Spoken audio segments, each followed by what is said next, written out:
Hey folks, my name is Suds. And I'm Nikki. Welcome to Zero Calorie Marketing. Tune in to listen to us speaking to some of the most innovative, brilliant, open-minded marketers we know. Each episode features a different marketeer with a unique perspective on marketing, branding, life philosophy, and everything in between. Lend us your eyes and ears for the next hour or so as we discover more about the person and also the unique path that they took which led them to where they got to. And the real story behind the why, where, when, and how they do what they do. Without a further ado, let's get to it. Hey everyone, my name is Suds. I'm the host of Zero Calorie Marketing, and joining me today is Nikki, co-host. If you want to give yourself a little intro, Nikki. Hi guys, it's Nikki back again. In very cold, it's very windy today. Is it just me? I know I'm outside London, so my life feels like completely different from whatever goes on in London. But it's really, really windy today. So if you hear like what sounds like I'm being attacked, I'm not. It's just a tree hitting my window. I am going to introduce our guest today. But before I do that, I was going to say I am in London. And if there is a police siren going past, it's for the guests who aren't, or the viewers who aren't familiar with London. This is just part of everyday life. There is nothing happening. I'm safe and sound. I do have some people coming in to pick up some furniture. So if I disappear in the middle of this podcast, you know that I haven't been shot, I haven't been arrested. It's just someone's come to move some furniture. So I'm going to go disappear. But without further ado, I want to do a proper intro for our guest today. Hang on, wait. So, you told me I wasn't allowed to write anything down. Sorry. No, well, now I'm not been introduced, but this is treachery already. Darren, I see this guy's a live wire, so we've got to be really on our ball with this person. The only reason we wrote this down, Darian, is because there's so much things that we spoke about before the actual podcast, and I wanted to just give viewers and listeners a bit of a preamble. So I did break my rule of writing things down, but I hope you'll forgive me. Our guest today is the multi-talented Darian Sims, marketing director at Freespee, an all-round mystery man. When I first spoke to him about getting him on our show, we got in deep almost straight away in terms of we connected immediately. We started talking about all the things that we would like to discuss in the show, to the point where I had to literally say to him, please, please, please save this conversation for the actual podcast. And obviously, before every guest comes on our show, we do a fair amount of research or professional stalking, as one of my colleagues used to say, for a lack of a better word. And you just have to spend 2 minutes researching Darian, and you have people leaving him lovely reviews, ex-colleagues, people he's worked with. Almost everyone's had something good to say about him. So, and also the positions that he's held within both B2B and B2C companies, some major brands, some worldwide brands, shows that he's not just a great marketer, but he's also a great leader too. It's with our great pleasure we welcome Darian to the show. Wow, I mean, I've never had an expectation set so high. So yeah, now I wasn't nervous, now I am. I've really I was quite relaxed at the beginning calls. Maybe they were the best calls we had. But thank you so much. What a lovely, lovely introduction. I'm almost brought to tears. Oh, we haven't even started the questions yet. I need to see the tears, Darian. Come on. Does this get emotional? I've listened to a couple of these, and I've got a feeling that you want me to cry, don't you? Is this a thing? Yes. Not yet. Well, we haven't even started questioning you yet on what you've done. That's when the real tears start coming down. Pressed memories, the whole thing. I understand. On my side, I think you guys gave some wonderful housekeeping there. I hope the tree doesn't fall onto your house, Nikki, but your hairdo today looks like it would cushion any direct impact. It's beautiful. Thank you. Suds, we all know that siren is something that's not furniture being delivered, and that police siren is there to pick you up, not deliver furniture. It's going to be illegal to look this good. It's definitely dangerous for sure. My surroundings are twofold. I have this lovely, lovely son. He wants to be part of the podcast. Don't know if you can hear. He already is. But this is lockdown life and lockdown working, and it's more casual, right? And then the banging is not someone at the door. That's the fact that it is winter. It's raining here, Nikki, outside of London, isn't it? It's blustering. Yeah. Our house is leaking. So without the lovely knocking on the side of the wall, we would have a terribly wet winter and lots of new things to replace in the house. So a bit of a weird day for me to do a podcast. You know what, Darren? I am actually glad that you came through, because we wanted that kind of realism. This is real life. Nothing is perfect as we see. And I mean, I'm a big believer in just letting things unfold as they should or as they really are, rather than kind of creating this kind of image of perfection, which doesn't really exist, which a man of your very various experiences obviously knows. And, one thing I was going to say was you've actually pretty new to the current role in terms of newish, because I know you started back in February, but I guess a lot of the colleagues and things that you've done have probably been with colleagues that you've probably never met, or maybe you've met and then you never actually, or how's that been for you? I mean, it's funny. Last night, I don't know if you're on Instagram, but I just put out something, and every now and then you want to mark a moment. And I was having a little date night. And date nights nowadays in Tier 3 world comprise of pulling a bottle of wine out of the fridge and then having to eat cheeses and wines and discussing things and pretending you're in a bar or a restaurant. But I was reflecting last night on what this year is, and what actually today, as I record this to you, is a very, very special day, I think, professionally and personally. Shortly after we wrap up on this podcast, I'm really, really excited to bring a team together. But it's a kind of team of wonderful misfits from broad, a very broad talent base. And not all of them are working in my team, but I really believe in creating our team. I head up marketing in a company called Freespee. I think you called it something else at the beginning, Suds, but my mistake. It's fine. It's fine. It's my job to make sure that brand rings true the next time we do one of these calls. But yeah, Freespee, named for free speech. And their one truth, their binding purpose is to really bring humans together. So first of all, at the start of this year, I was lucky enough to get a job, and I'm sure we'll touch on that journey. I think the job that was asked for in Freespee is not the one that we're doing now as a team. And that team was not in existence in the organization before. Sort of sitting here after this, we'll be going on to a call with the CEO, who's dedicating her last 2 hours before break with the team to talk about all of these amazing initiatives we're doing and the exciting brand that we're going to be creating in 21 going forwards. But the talent in that team it's about getting out of the way. We've got a film director who's the person, one of the people that was foremost in creating, the kind of interstitial ads where you have a brand promoting the product in a program. So that's bringing a program premise and a brand and finding a common link together and creating a kind of fly on the wall concept for Big Brother, which is one of the earliest examples of such. Now, that is another phenomenal advertising experience there. We have Waste Creative, they're the Drums, voted the Drums Digital Agency of the Year. And I know the founders from past, and they work with computer games, they work in movies, and they are doing this with us because I have some ideas around how web experiences should look and how we will all want to dramatically change the way software as service or SaaS companies market. Anne and I, the CEO, we just don't want to look like a normal SaaS company. The way in which they look is homogenized. The way you can stand out on LinkedIn as a result. It's just those fine tweaks, those little balances. So you can imagine now, what if we didn't do an advert, we did a comedy sketch? What if you did a comedy sketch that related to live sports commentary that was actually about data and insights? You've got these ideas that can cover a bit like this podcast, the kind of rough edges of life, and bringing that together in something more authentic and honest.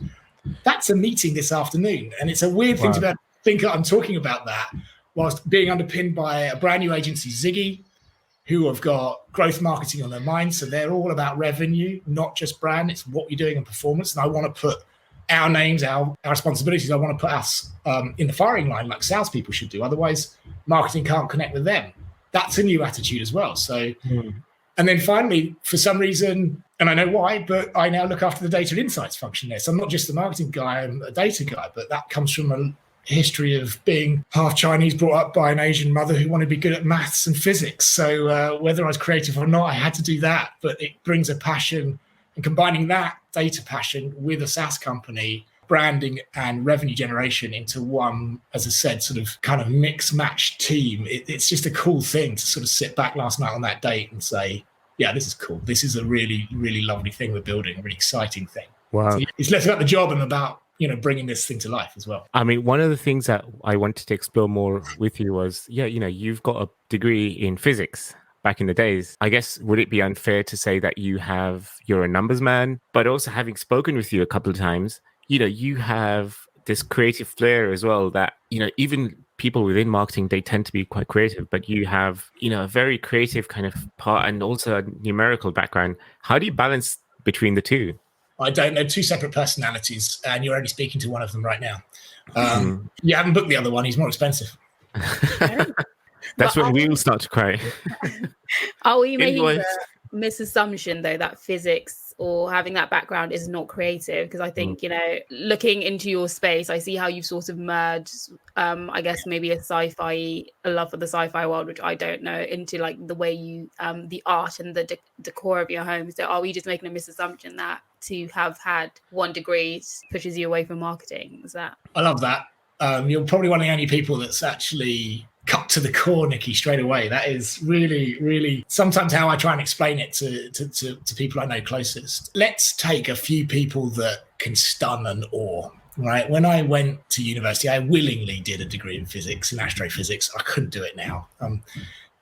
As age dulls the brain sometimes in those ways, it's like a language. But I remember my first week, I was sitting in an auditorium, sort of rake seating, the lights were off, and we took literally a visual tour through the galaxy and through the universe. The foundations of physics start in imagination. The way in which you need to propel scientific thinking going forwards requires huge lateral thinking. And philosophy is at the deepest heart of the question of why. And if you take the Venn diagram of why in physics and marketing and Simon Sinek's model of start with why, I actually have bumped into quite a few scientists, engineers and physicists in our field. And I think it really, really is quite common. So I think that's really just a lovely way of putting it, Nikki. It's just, there are those things. And yeah, there's the fantasy, the Star Wars world, the sci-fi stuff, time travel, some of the best stories root in science fiction. And actually science fiction on the kind of more dystopian side, the Blade Runners, the Aldous Huxley, 1984, that challenges society and human behavior. That's also science fiction. It doesn't have to have flying cars. It doesn't have to have those DeLoreans that I love. But it does mean, okay, well, it's the what if. And I think our practice in marketing, as I said to you, Suds, marketing isn't a thing on its own. It's selling. It's just another stage of the buying cycle.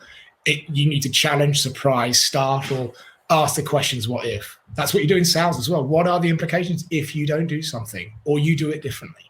And we have to start that, and our responsibility as marketers is to continue to question. And I don't think it shouldn't be a science. I think it is a practice. And that's kind of one of my overarching passions and motivations to build a team that thinks in that way. Well, I love that answer, because the idea of sort of what if is, I guess, what a lot of marketeers are doing, trying to say, what if we try this? Not what's the worst that could happen, but, what's the payoff going to be is really what we're trying to do. We're saying, if we try this, the payoff, we don't know. So the payoff is like always going to be better than if we never tried it. So if you try advertising differently, if we try reaching out to consumers differently, what our messaging, let's go for something different. I think one big thing, I think we just need to ask this question early so we get it out of the way is, this year sort of went, okay, everything you thought you could do, everything you had planned, every idea you thought this is the way life runs. I'm just going to say no. 2020 said, actually think again. You started working in a new company, I'm going to say Freespee, and the origin from free speech. Yeah, the idea of people need to speak, right? And getting out the way, just accepting there's a digital journey, but then what happens and where's the context when that digital journey becomes a human interaction?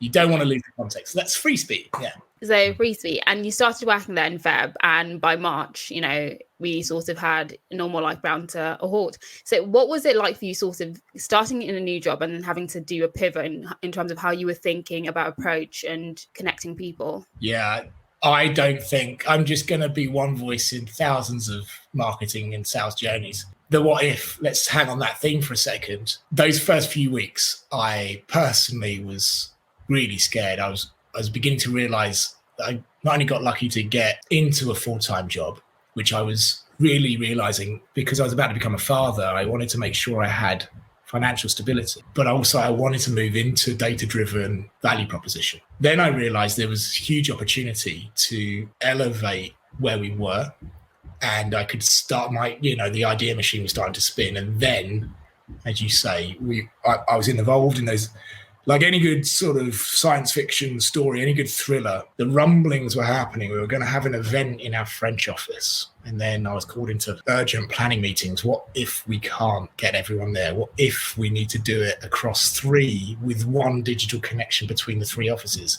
What if then that was an opportunity to bring more people instead of those that could just get to Paris? And then it's like in those zombie films, you kind of always see the news in the background. And as a viewer, you know what's about to happen, but none of us did. And then suddenly we went into lockdown. I think what happened and the way that the leadership team reacted in particular at the core, so this was the CEO, etc. They made very quick moves to protect as many jobs as possible and move forwards in an unpredictable environment. And can you imagine then our customers are consumer brands? No one knew what was going to happen to, the way retail was going to work. Everything was changing and everything was pivoting. And I hope I speak with many out there in any kind of revenue or commercial function. No one really knew the rules at that point. And they felt in a weird way, some reacted in a sense of community, brands coming together, suppliers, vendors, just trying to work out, okay, how can we move through this? And broadly, that's our experience.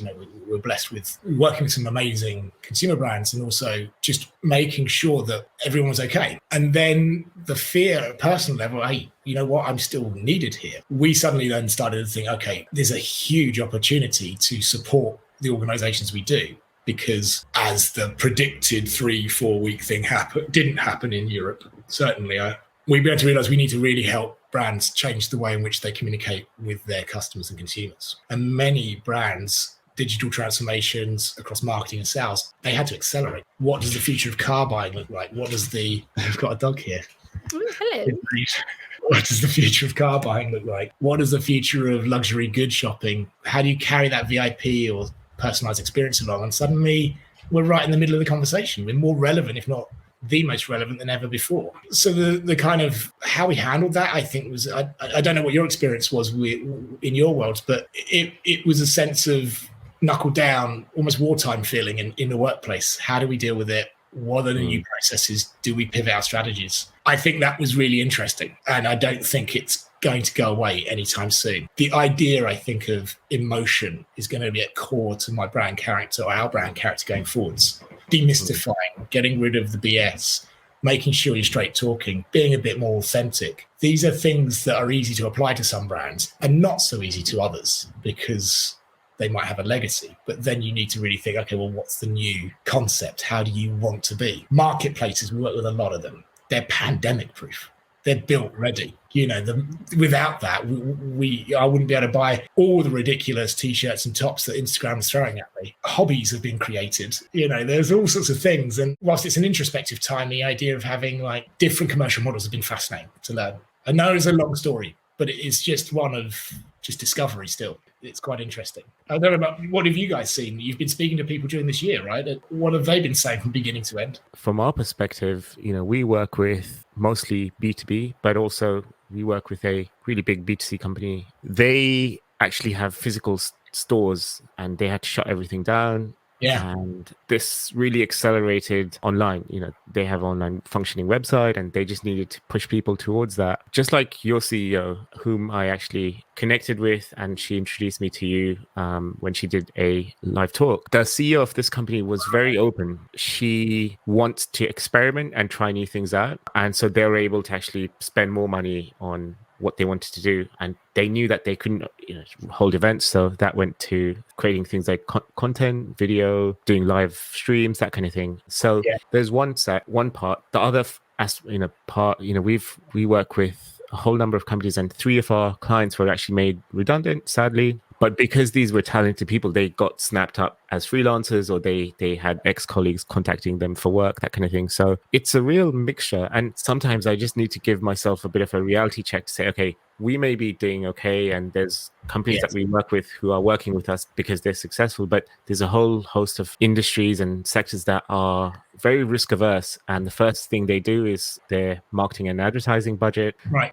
And that's kind of something, we cannot be delusional. So we have to kind of, from our, my perspective as a small business owner, I have to be very, very realistic. Money's, price is very sensitive for them. But at the same time, what we're doing is we've sort of changed our message to say, okay, yes, you can do almost anything to market your company, but spend money on things that will get you, if you spend £1 with a company, make sure that they are able to make a return of investment. Yeah, that's interesting. There's somehow more money freed up if you're events oriented or you do things in a physical space. From my perspective, I hope this gives us a chance to be a bit more challenging. Like what we said, I don't know if it was in the call or out, but there's a homogenization sometimes of marketing in the business space. One of the things I aspire to do, why not just say ideas are easy, execution's difficult? What if I said to our friends at Waste Creative, I don't want a website, I want a computer game. I want a way of taking a choose your own adventure and making that bond, because we talk about customer experience, customer journey. And we specialize, as you say, with some of the brands that might be historically slower, which I think are very much speeding up, and marketplaces which are already digital natives. We work in a world where you have a high cash outlay for per purchase, whether it's a vehicle or whether it's a could you hear that? Builders. Yeah. Whether it's a vehicle. Was that a mic drop? Yeah, not mine. I think there's another podcast happening in the background. So yeah, like vehicles, high-end luxury goods, real estate. When you do that, you've got high money, a lot of spend equals a lot of emotion, right? You connect those two things together, especially on a personal purchase. Then secondly, you've got a very asynchronetic, like an unpredictable journey, different channels, whatever. It's going everywhere. So the truth of it, someone just wants to speak to someone, and that's more and more difficult nowadays. And I think that's where we need to then quickly attach this experience into our messaging and moving forwards, as you say. So when you're working with people, I think people are freeing up a little bit more. Call centers are now in people's living rooms, and there might be a baby crying in the corner. And my CEO said she was trying to solve a problem with a mobile phone, and it was not a traditional call center person. And it was the best and most authentic and real experience she said she'd had on a call center before. So suddenly all the barriers are going down, and we need to listen to those experiences everywhere and say, okay, well, voice and people and humans are behind all of these websites and behind all of these experiences. I mean, imagine then if you meet someone, you get engaged, you give them an engagement ring, you buy a property, and then you buy that first family vehicle to pick your first child up from hospital. These are all life experiences, and you remember the buying process. And I think that's kind of something I'm tremendously excited about. And this year, to Nikki's point, has really underlined the value of that. Marketing and sales need to wake up if they're not already doing that. I have a quick question. I know you're a big Back to the Future buff. We can see the poster behind you. So there is one version of you in February when you just taken on the role. Are you going to sliding doors me? Are you Gwyneth Paltrow sliding doors me right now? It does connect to what I want to say. So there's one version of you, February, and it's just linear path to where we are now. And there's a version of you, which is the you right now, where you've had to, kind of navigate through all the things that have happened this year. Of all the things that were at your disposal, from spending money on websites, spending money on marketing versus whatever else, what would you have done differently? And what was the first thing that you did when you started working with this company?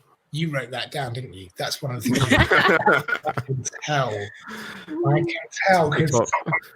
This is why I confess I made him write down questions today. So this was me. Yeah, when we prepped, when we didn't prep, because he said don't prep, I can tell this is a good prep one. And also, you signaled it massively, Suds, because you looked to one side and read a piece of paper because Nikki told you to write it down. But I'll answer the question. No, definitely. So what did I do first? And then what would I do differently? If I could answer it in that way, then I need to go and get a charger for my laptop. Sure. So I have done loads and loads of different things in life. And I truly believe that I wanted to shortcut and make sure the interview process can always do something. And if ever you've been you had the fortunate, you've had good fuel. If ever you've had good fortune to try and recruit someone, it always goes in two halves. You're looking at curating someone, and then you kind of fall in love with them, and then you really want them, and the deal flips, right?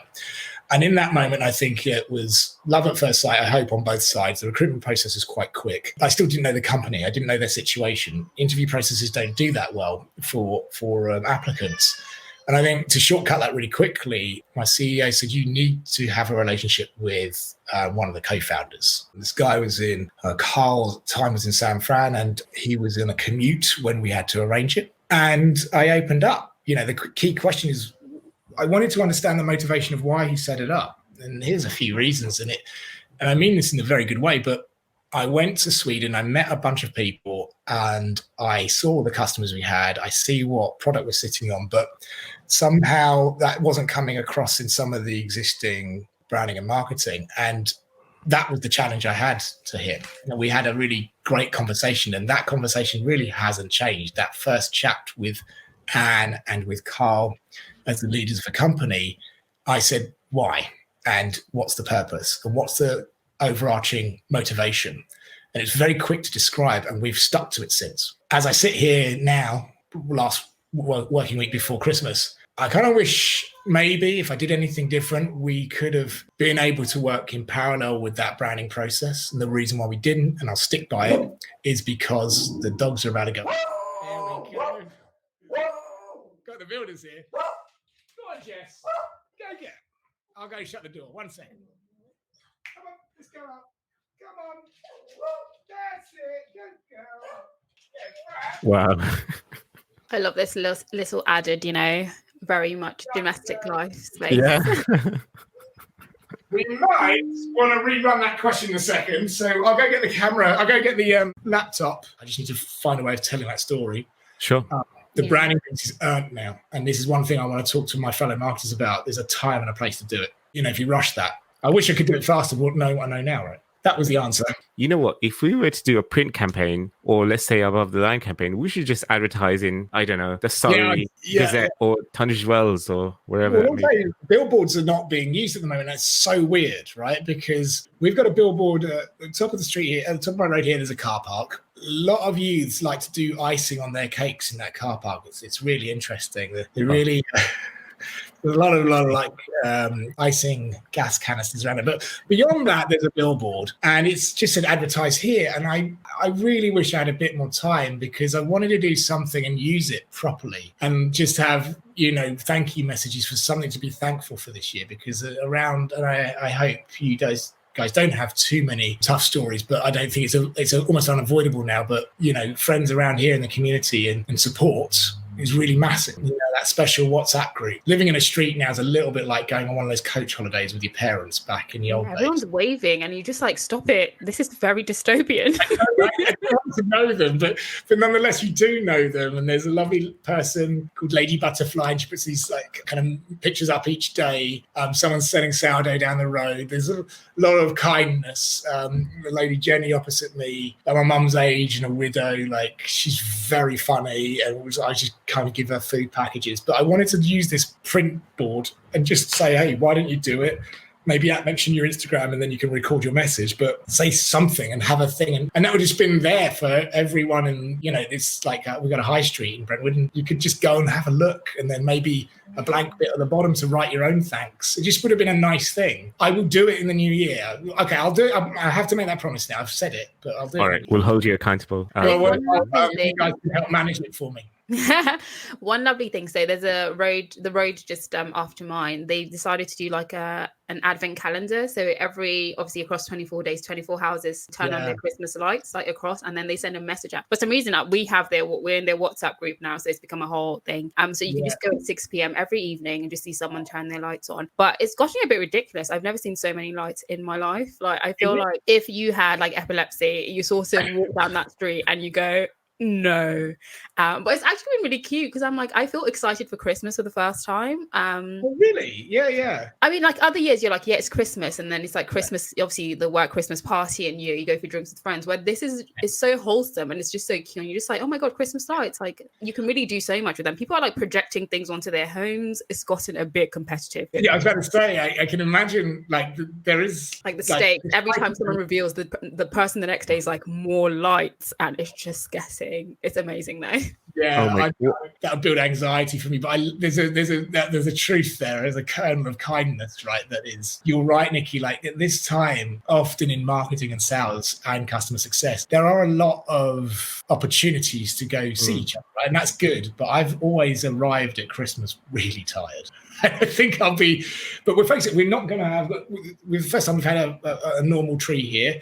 Some friends of ours started a business. Their exotic fruits business is struggling a little bit because all the ports are full up, right? But they've got an amazing company that you imagine all the cultures that live here in the UK. They serve that and other interested sort of foodies. So then they pivoted a little bit recently, and these are Scottish trees. So we've never had a normal tree, but it will be for the first time we've had one, and probably not many presents underneath, right? No. Because, we're just trying to work out what's a better thing to do this Christmas. We've had a few things under there, but it's not all about that this year. Before this talk, me and Nikki were talking about how we've been home consistently for the last 6-8 months. Christmas doesn't have that kind of special family time meaning anymore, it seems, for a lot of people. I mean, for me, I'm not able to visit my dad or mum. We meet each other, outside in the street just to have something to eat, but this doesn't have that kind of family time for me, sadly. Oh, I'm so sorry to hear that. I think we talked a bit earlier, and I love the idea that we can talk now about not just the work, but because it's so blended now, all of this is blended, right? Yeah. It was funny for a while where we were like, there are no rules for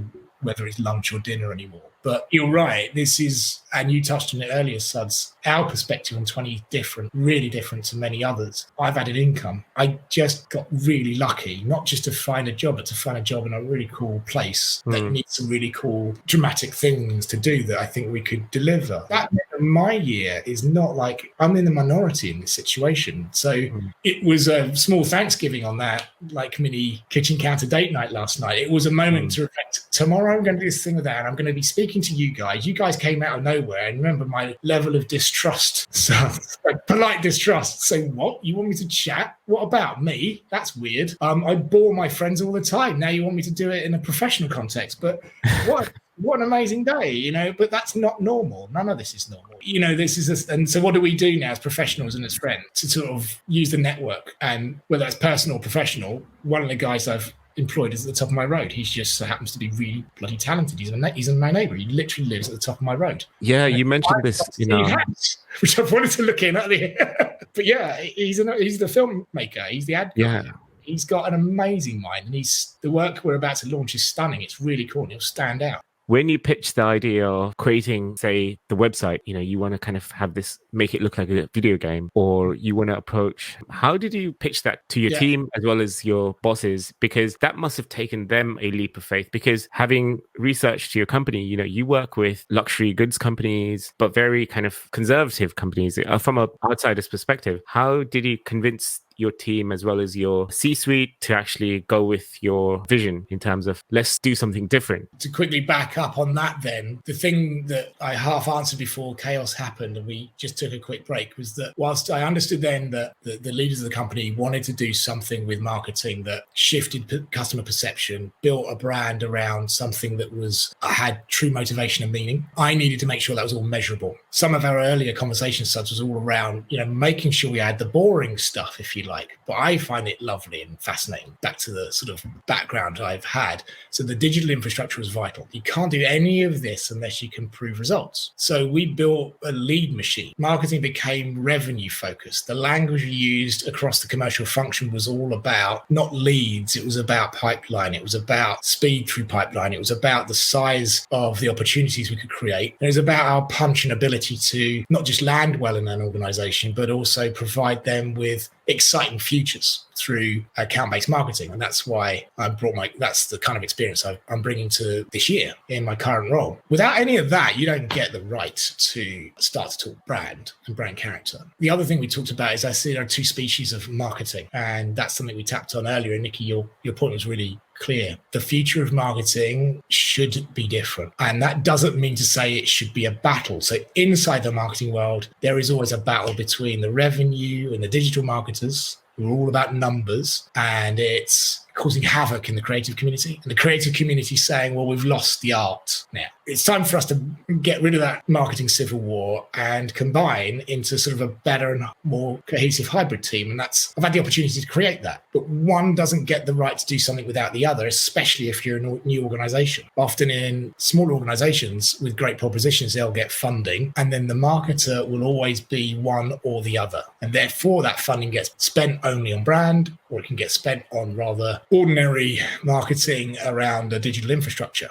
Both achieve something, but the sum of the two things is greater. And that's what's ahead. So then let's look at that idea. And it is still an idea, Suds, in terms of this. And it comes from a deeper understanding of what the company needed to be. And so we're going to be launching in 2021 around the core purpose that I spoke to Anne about a day or two before I joined, and a week after I was there, that core purpose runs through. And this is now the brand character. And the brand character and all the creativity sits upon the shoulders of performance, the kind of revenue-oriented approach, and then this kind of do, learn, do testing, which comes back, Nikki, to we had to change the rules, right? We had to do the what ifs. What do we pivot to? So the day before I did my first global digital event, Sonny was born. He's got a very good sense of humor, 10 days early. And the day after was meant to be my first introduction to our investors. So none of that, of course. Apparently, it went all right. And the reason we know is that it wasn't just marketing saying, yeah, it's great because loads of people came. We could actually see the knock-on effects. And from that, we had lots of calls to action in there. And so we can mechanically move people through. I believe when we do these things next year, again and again and again, because we've got more and more practice at it now, and you add brand character, we fight ad fatigue, we fight the normalities of messaging, and we create something spectacular, extraordinary, and exciting. Because I don't know about you guys, if you're scrolling through certain feeds on LinkedIn, it's okay, but the more popular it gets, the algorithm only allows you to see what you might see. So you see a lot of things. I'm one of the bigger lead generators on organic social for Freespee, but it's a lot of my network and my chums just sort of following my journey. I can't do anything with that in pipeline. Maybe if partnerships would be coming out of it, which are very valuable, but ultimately we need to think differently about how we market. So the website, the journey, the proposition, the humanity, the humor, all of these things, top of funnel. I brief in a different way, top funnel to, let's say, once I've created the lead, my goal then is to get qualified leads in pipeline led by sales. And then bottom funnel and after deal, I'm starting to think about how we use influencer marketing in a certain way, how we're providing more and useful content and assets for proposals. So top funnel can be engaging and entertaining. Mid funnel, the transition between marketing, collateral and sales. Everything I do, I don't talk about it as marketing collateral, I call it buyer enablement. And that is interactive. And then at sales level, it's customized. So I don't give people, I give them a deck, but we've got some wonderful work by Article 10. They're an amazing, amazing presentation building agency. And they do many other things, but I use them for this. And I've wanted to work with them for probably 7-8 years. And I got the chance here. The way I could just say, don't give me a deck. Don't give me that one pager that sales ask for. Give me a one pager. I want a film that they can produce very quickly and easily. So make PowerPoint not look like PowerPoint. And actually after a demo, and we do amazing things in demo where we put it in their web environment. So it looks like we're already there.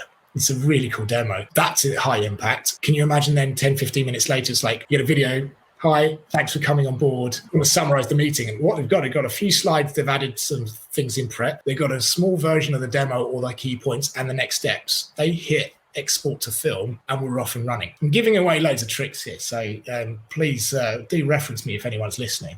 Will do. Writing the notes down on the slide, thank you. Yeah. Darren, we're going to use some of this for our business, actually.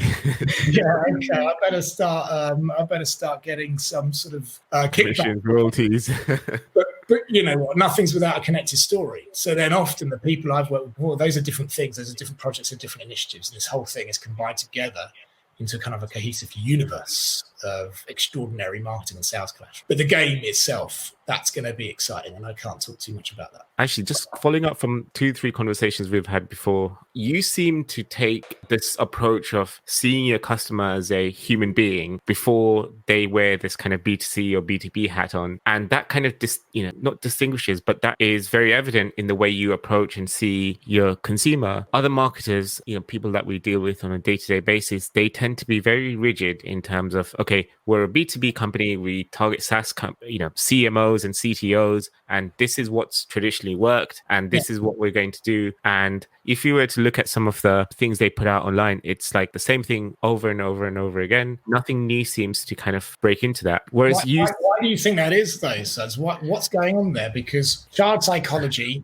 I used to help advertise and sell toys. Child psychology is tribal. You want to be part of the pack. And I'm half Chinese, and my mum cut my hair like a bowl haircut, these spiky little ears, and people called me, couldn't pronounce my name. God forbid. I wasn't English. I wasn't Chinese. I had one Chinese friend, one Indian friend, one black friend at school. And we all discussed recently, some years ago, when we met up once, it was weird because you wanted to be like everyone else. An adult culture typically means you want to distinguish yourself. You want your own marketing machine. I'm differentiated in some way. I like this type of music, but there are sub-tribes within there. So why is it then, to your point, that you see the same thing again and again? What is that? Because I don't have the answer, but it's something I'm trying to break through, and I'd love to hear what you think. But I recognize what you're saying. I just don't know why. From my perspective, I believe this comes straight from the top in terms of if you give your people the freedom to be able to explore, experiment, and in a way follow their intuition, SaaS businesses or B2B businesses or most of companies that, they wouldn't just follow this kind of linear path to say, okay, we have to invest this much money on advertising. This is going to go on Google. This is going to go on Facebook. This is going to go on Instagram. And they all tend to be very, very formulaic because they tend to kind of have this genre of, okay, this is the way we market businesses in whatever context. That leadership, and, they set KPIs. So they will say, we want you to get this many leads for this quarter, and those leads will convert to this many sales, and this is it's like almost a tried and tested methodology. Whereas if you were to have someone who gives you the freedom to say, okay, here's carte blanche, these are all the tools at your disposal, here's the budget, the end result is this. And I think that's when someone like yourself would come in. And like the other thing you mentioned that was very interesting was what Klarna is doing in terms of they are targeting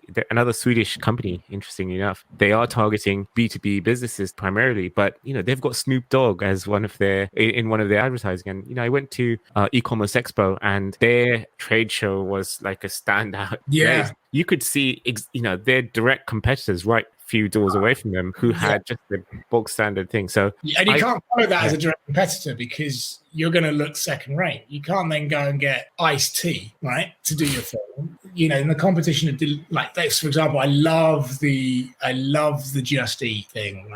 To be honest, great tune. What happens next?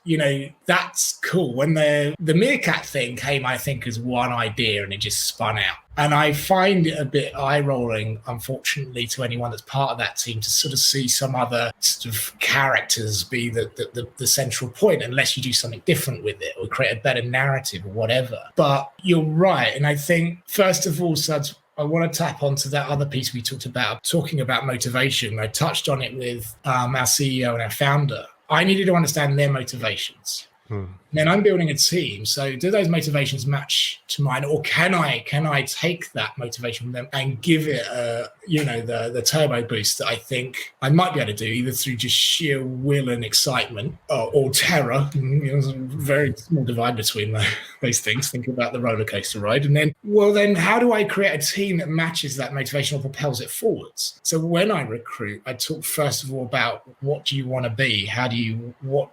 And I always have two columns, and it's not really an interview. I often do what's thought to be an interview, but I'm actually trying to meet the person, and then I'll interview afterwards. So I wouldn't mind having another chat, and then it gets a bit more, let's say, skills and capability based, or competency based. But first of all, and this is probably why we had a couple of conversations, so I wanted to know you and what you were trying to achieve, if you remember, because then I know specifically how to help, because motivation extends beyond role, it extends beyond company, and can now in the Zoom world extend into personal life. I have a very, very, very lovely man who's been in every department in Freespee, and Anne said I'd like him to work with you, and he is now our new head of data and insights. And I'm probably going to be responsible for the divorce of his relationship, because he's still meant to be on paternity leave, and in Sweden they get lots of time, and I'm like, only come back when you want to. And he kept doing bits of work, because I mean, we're both incredibly excited about the data insights function. It's all there ready, and he can see it. But I promised I'd be the leader for him. My job is to be his buffer, the kind of suspensions to soak up any pressure, and also to get things out of his way. And I'm hopefully sticking to that promise. And he is creating something really exciting, but he won't stop working. I keep telling him to, like, just give me one day, and then because his wife is about to do some exams. I was like, if she fails, I can't have it on me. But he's it's great. And just to watch how the quality and the excitement, it comes out across this tiny box on a Zoom, and it inspires others. And I get so much energy from that. And then if you look at then extending that across the team, I've got now a creative function led by this amazing mind who's now inspiring the kind of digital guys to sort of do better. And then likewise, they're teaching him what happens after advertising. It's a cool thing to watch it kind of come together. But if you understand people and help them communicate that more freely, I don't have to do the job of telling people what to do anymore. They're telling me what is going to happen. Yeah. And then that I'm just now this afternoon going to funnel through in this session to show what the next step is. And it's very, very, very far away from where we were at the beginning of the year. I have a devil's advocate question. I don't want to give you an easy time on this. So let's say... Giving me a look as if to say, impress me more. I'm just... Can you smile more even if it's not there? You don't like what I'm saying? So I have this terrible thing, because watching back the videos of previous episodes, I'm like, I look so upset in all these videos, but I think my resting face is just bitchy. I'm so sorry. Like inside, I'm smiling. I just doesn't translate. I'm gonna try, but it's gonna see. I feel like if I get quite smart, it's gonna look like I'm grimacing, and that's probably gonna be worse. You do you. I'm just letting you know that you're very different, visually different people. I feel like I'm being interrogated because you're not actually saying anything either. It's like, what am I missing here? That last set, no, it's good. I like it. It's just, I think in person, this is why I want to do it in person, because it's different, isn't it? It'll be a bit better. No, Darian, good cop, bad cop, okay? It's like bad cop, yeah. No, you do genuinely miss so many little cues. I don't know. I'm quite big on the screen, right? So you guys are like postage stamp size, and I don't know whether. Oh, hello. Thank you for that. No, look, I want to ask you. Okay, how can a company who gets on board someone like yourself, okay, who has a vision that he or she is going to execute according to how they see the marketing functioning working from calendar one, day one to day whatever, isn't the problem going to be to replace someone like yourself? Let's say you were to be promoted to a senior level. Would someone who could come in be able to take on board all the plans that you've got and still have the enthusiasm or maybe the vision? Because, some could say you have a very unique set of skills, but how would you replace yourself in a business which is growing? I immediately think I have an understanding of what I can do. And so therefore, I am not suited to be in an organization that doesn't understand that marketing is part of a revenue function. And if it already is it doing well enough? It's a really interesting question, because again, LinkedIn is going to be really challenging it's hoovered up all kind of networking and recruitment. And I believe now during this year to continue with this theme, I've never felt that network is more important. And when I network, it's always about what are the first three things, by listening and understanding someone, what are the first three things I can do to support? And I learned that from a lady called Helen Tupper. She's leading Squiggly Careers. She used to work in Microsoft, and she taught me this. Just one simple tip. Imagine yourself cycling through a room. Everyone would want to go to the most senior, the most important brand. Everyone wants something from them. Imagine being that person.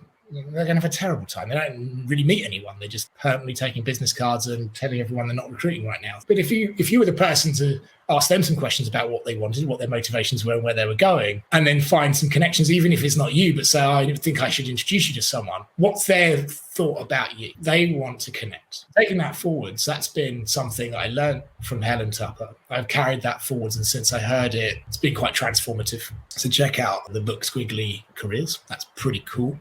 And they've also got a podcast. But what does that mean for me? I think it meant that I wanted to curate a career going forwards where I'm brought on at the right time to do a certain set of things. It's about transformation, corny, cheesy word. It's about shifting a few things. The skills I really want to bring to companies is blending that creativity, that scientific approach, rigor. Frameworks and structure are really cool. And then just to be the bravest voice in the room. And if I lose my job through that, then I'm not a fit for the company. But sometimes you need a braver voice around that table.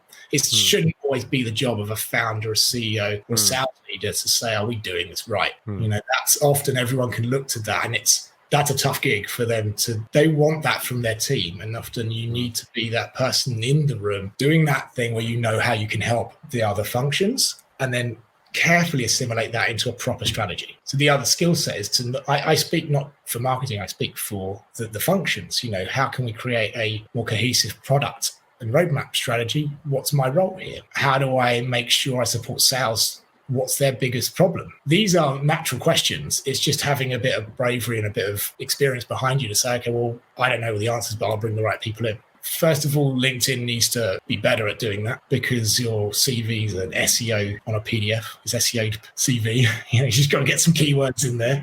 Otherwise the robots won't let you in.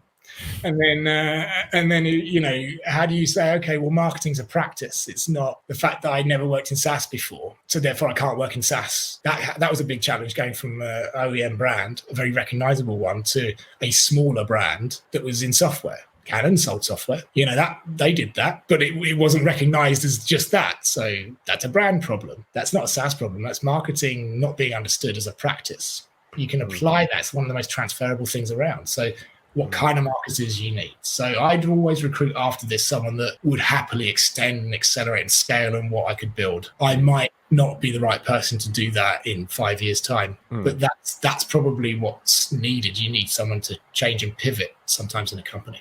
Wow. Yeah, that's awesome. I mean, I'm seeing brands, I think probably 2020 has pushed brands to market roles differently. So I think every time I try to go on LinkedIn and do anything work or job related, I just think, oh, it just feels so outdated, and hopefully there's a lot of changes. But when I go on, you know, Instagram, I'm seeing brands advertising jobs in such interesting ways, using sort of, you know, video, using story and showing personality. And you think, okay, hopefully you're able to attract talent that's thinking about, you know, work a lot differently, talent that's, you know, thinking outside the box, and talent that knows what's going on in tech. Because I recently had to interview someone for an internship position, and they were telling me, because I work in publishing, and they were telling me about, you know, book talk, and I was like, sorry, what? And it was just also, you know, obviously using TikTok for influencing with books. Right. Now even using Clubhouse, this thing popped up that was meant to be a project management tool, but has completely changed the way people are having conversation again. And it's also like, it's good to have talent that's like, actually this is going on, and you're like, thank you for telling me, because I don't have the space or the brain. I love this, because then when you're recruiting, then you're like, okay, now I got to go and recruit. And sometimes when you want a job, you're like, now I want a job, so I'm going to start networking. It's all too late then, right?